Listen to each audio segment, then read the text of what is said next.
Hallo alle, schön, dass ihr vorbeischaut. Ich zeige euch heute eine Art Trend, der die letzten paar Monate, ich glaube das letzte Jahr über, in der Patisseriebranche relativ populär ist. Und zwar geht es um eine Art Windbeutel, der aber mit so einem Crackle-Effekt ausgarniert wird. Und wie das funktioniert, zeige ich euch. Wer da aber keinen Bock drauf hat, der kann auch ganz normale Windbeutel machen, weil das ist das gleiche Rezept, nur ohne diese rote Farbe oben drauf. Aber ihr versteht das gleich besser. Ich fange auf jeden Fall an mit der Masse für diesen Crackle-Effekt und habe dafür in meiner Schüssel einfach nur weiche Butter, braunen Zucker und etwas Mehl. Also eine Art Mürbeteig, den wir jetzt hier herstellen. Das Ganze wird in meiner Schüssel so lange verarbeitet, bis wir da halt so eine Art Mürbeteig rausbekommen. Und was ich dann mache, ist das Ganze einfärben. Meine Farbe war jetzt rot, aber ihr könnt das natürlich in der Farbe eurer Wahl einfärben. Das Ganze einmal durcharbeiten, bis das alles schön gleichmäßig gefärbt ist. Und dann kommen wir zu einem Schritt, der bei Mürbeteig immer noch relativ normal ist. Und zwar müssen wir das kalt stellen. Bevor wir das aber machen, müssen wir das zwischen zwei Backpapierstücken ganz wirklich hauchdünn ausrollen. Die Masse ist ja noch sehr, sehr weich, weil wir ja weiche Butter benutzt haben. Das heißt, die lässt sich jetzt hier zwischen den Backpapieren super einfach auseinanderschieben, auseinanderrollen.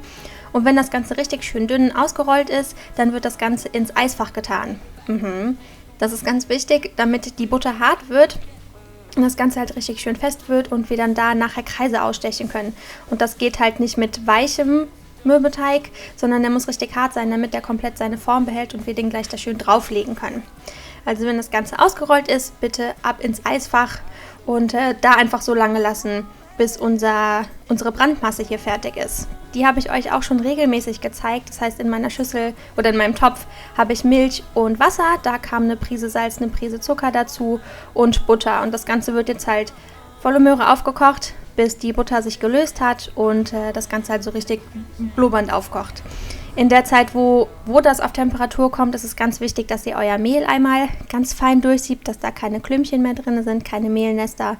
Und wenn ihr dann soweit seid und eure Flüssigkeit aufkocht, dann wird in die Flüssigkeit in einer Portion, in einem Rutsch, wird das Ganze dann in die Flüssigkeit gepackt und das Ganze wird dann so lange verrührt, bis die Masse abgeröstet ist und ihr so einen dicken Klumpen daraus bekommt. Das seht ihr jetzt gleich auch. Da könnt ihr jetzt sehen, wie stark das wirklich aufblubbert. Wunderbar. Ich habe meinen Herd dann auf mittelklein gestellt und habe mein Mehl dazu gepackt, wie eben angemerkt. Und dann wird das Ganze so lange verrührt, bis da ein dicker, fetter Teigklumpen rauskommt. Und dann müsst ihr noch mindestens 1 Minute, nachdem das so zusammenkommt, 1 Minute mindestens das Ganze weiter verrühren und abrösten, nennt man das ja auch. Es ist ja auch eine Röstmasse, bis unten auf dem Boden so ein dicker, weißer Belag entsteht. Und da war mir das noch nicht genug. Das heißt, ich habe nochmal ein paar Handumdrehen weiter geröstet, weiter gerührt, bis ich da wirklich einen relativ dicken Belag unten am Boden habe. Und als ich dann zufrieden war, habe ich meine Herdplatte ausgemacht, mein Gott, und meine Masse in eine Schüssel getan und hier in meiner Schüssel das Ganze bestimmt 10-15 Minuten lang abkühlen lassen. Weil was jetzt als nächstes passiert ist, dass wir Eier dazu tun. Und wenn eure Masse noch ultra heiß ist und die Eier dazu kommen, kann es sein, dass die Eier halt gekocht werden und ihr so eine Art Rührei da reinbekommt. Und das ist natürlich nicht das, was man möchte. Also bitte die Brandmasse selber stark abkühlen lassen und dann nach und nach die Eier einarbeiten. Ein Ei nach dem anderen mit ein bisschen Geduld. Das dauert leider am Anfang immer etwas, weil die Masse die Eier erst nach einer Zeit so ein bisschen aufnimmt. Also da müsst ihr wirklich mit Geduld ein Ei nach dem anderen einrühren. Und irgendwann kriegt ihr dann hier so eine richtig zähe, feste Masse daraus, die aber super zum Aufspritzen ist. Ich habe das dann in einen Spritzbeutel gefüllt und unten eine große runde Tülle dran gepackt und mir dann einfach meine Windbeutel aufgespritzt. Wie groß oder wie klein ihr eure Windbeutel machen möchtet, ist so ein bisschen euch überlassen. Die müssen auch nicht 100% ordentlich aussehen, wie ihr hier bei mir sehen könnt. Das ist halb so wild. Besonders wenn ihr diesen Crackle-Effekt da drauf packt, sieht man das nachher eh nicht mehr. Aber abgesehen davon, wenn Windbeutel backen, dann machen die eh, was die wollen. Also ja, ist alles halb so wild, wenn die nicht so schön sind. Ich habe dann meine Masse komplett aufgespritzt in verschiedenen Größen und irgendwann war ich dann halt natürlich fertig und habe mir dann diese Teigplatte aus dem Eisfach genommen. Die war zu dem Zeitpunkt natürlich ultra hart eingefroren und ich konnte die jetzt super schön sauber ausstechen. Ich habe hier so ein Ausstecherset mir zur Hand genommen, habe einen Ausstecher genommen, der ungefähr den gleichen Durchmesser hat wie meine Windbeutel, die ich aufgespritzt habe, und die werden dann einfach da oben drauf gesetzt, schön angedrückt, und das macht ihr dann halt so lange, bis eure bunte Masse, nennen wir es jetzt mal, komplett aufgebraucht und ausgestochen ist und eure Windbeutel alle belegt sind. Wenn ihr zu viel von der bunten Masse über habt, könnt ihr die zusammendrücken und einfach einfrieren fürs nächste Mal. Aber wenn ihr halt diese bunte Masse gar nicht benutzen möchtet, diesen Crackle-Effekt, wenn ihr da gar keinen Bock drauf habt, dann könnt ihr das halt auch komplett weglassen und eure Windbeutel einfach so in den Ofen schmeißen. Also das ist kein Muss. Es funktioniert nämlich genauso, nur halt dann ohne das Bunte. Ganz einfach. Aber ja, ich habe dann meine bunte Masse so lange ausgestochen, bis alles aufgebraucht war. Habe die zwischendurch noch mal ins Eisfach getan, weil die sehr weich wurde.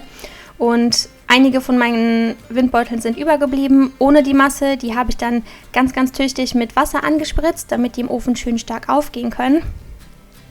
Und meinen Ofen vorgeheizt. Hier war der dann auf Temperatur. Die werden relativ heiß gebacken. Das Blech wird dann halt natürlich in den Ofen reingeschoben. Und bevor der Ofen wieder zugemacht wird, gebt ihr unten auf den Boden eures Backofens so einen richtig großen Schluck Wasser. Durch diese Dampfbildung wird die Krustenbildung von euren Windbeuteln so ein bisschen verzögert und dadurch haben die noch mehr Zeit aufzugehen. Abgesehen davon, dass ihr die halt nass spritzen sollt, habt ihr dann halt so noch mehr Feuchtigkeit im Ofen und die werden richtig schön groß. So, die werden dann gebacken. Und nach dem Backen 100% auskühlen gelassen, das ist wichtig, damit wir unsere Sahne da reinfüllen können. Meine Sahne war eisekalt, das ist natürlich auch immer wichtig, dass die schön kalt ist, bevor man die aufschlägt. Und ja, dann habe ich die halt steif schlagen lassen. In der Zeit, wo die lief, habe ich meine Windbeutel hier schon genommen. Bei den bunten habe ich unten so ein kleines Löchlein vorgestochen. Bei denen, wo kein Crackle-Effekt oben drauf ist, habe ich mir das gespart, weil die haben überall immer so kleine Furchen, wo ihr den Spritzbeutel super gut einfach so reinstecken könnt. Also voll easy. Aber ja, dann ging es weiter. Ich habe meine Sahne fertig gemacht, habe dann noch ein bisschen Sahnesteif dazu gepackt oder, wie heißt es noch, Sanapat, glaube ich. Dadurch kennt es die meisten. Habe das noch dazu gepackt. Da war ja auch eine kleine Menge Zucker drin, optional. Und was ich dann als nächstes gemacht habe, ist mir noch einen Spritzbeutel genommen. Mit einer Sternhülle, mir da ein bisschen Sahne abgenommen, nachher zum Ausgarnieren. Und mit meiner restlichen Sahne, die habe ich aromatisiert mit selbstgekochtem, so Sauerkirsch-Kompott, marmeladenartigem, ja, dass wir so eine Art Kirschsahne daraus bekommen, das einmal untergehoben und dann auch diese Masse hier in meinen Spritzbeutel gefüllt. Und ja, ich glaube, das sieht schon ganz gut aus. Wie gesagt, ab in den Spritzbeutel gefüllt und dann damit meine Windbeutel, jetzt gehen mir langsam die Wörter aus, tut mir leid, damit meine Windbeutel dann komplett gefüllt. Da passt relativ viel rein und irgendwann merkt ihr auch, dass die voll sind, weil dann so ein bisschen Widerstand am Beutel entsteht. Aber ja, füllt erstmal ganz tüchtig, die dürfen richtig schön voll sein. Ich habe die dann natürlich mit dem Verschluss nach unten auf so Servierplättchen draufgepackt. Die verlinke ich euch auch gerne mal unten in der Infobox. Habe das dann mit allen gemacht, bis ich komplett an Füllung einfach aus war. Dann habe ich die komplett kalt gestellt, damit die ein bisschen fester werden können und dann nachher mit der neutralen Sahne ausgarniert. Also super einfach. Was ich auch noch gemacht habe, sind natürlich die normalen Windbeutel, da könnt ihr die sehen, die habe ich auch noch gefüllt und da könnt ihr halt sehen, die haben überall so kleine Furchen und Ecken und kleine Kanten und da stecke ich den Beutel einfach so ohne irgendwas rein, einmal feste drücken und dann werden die auch so gefüllt. Also die normalen Windbeutel zu füllen ist immer super, super easy. Ja, wie gesagt, ich habe die dann einmal kalt gestellt, habe nach kurzer Zeit dann auch noch oben meine neutrale Sahne in so einer Rosette aufgespritzt und war dann aber mit meinen Windbeuteln mit Bund als auch ohne Bund komplett zufrieden. Ein bisschen Puderzucker schadet ja nie, fand ich immer ganz hübsch.